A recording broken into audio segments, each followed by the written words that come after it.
Holiness is lived out in everyday life through respect for parents, faithfulness to God, justice, honesty, care for the poor, workers, the elderly, people with disabilities, and foreigners, and through loving relationships rather than hatred or revenge.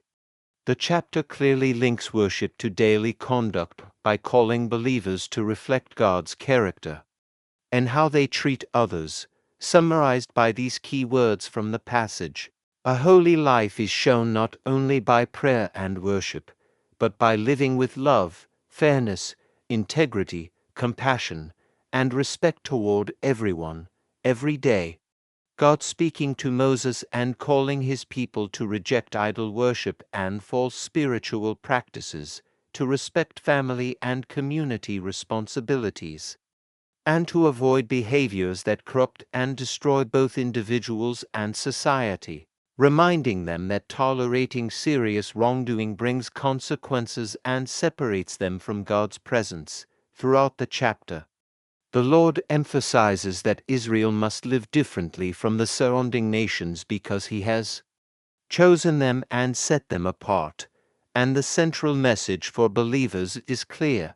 God calls those who serve Him to live with a higher sense of holiness and responsibility, especially the priests who represent the people before God, by guarding their daily conduct, their public behavior, and their service in the sanctuary so that God's name is honored and not profaned.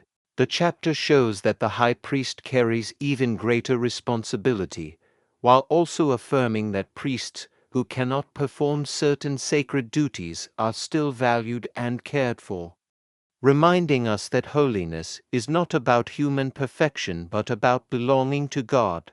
As Scripture says, they must be holy to their God and must not profane the name of their God, encouraging Christians today to honor God in how they live, speak, and serve, knowing that it is the Lord Himself who makes His people holy. We give thanks with a grateful heart.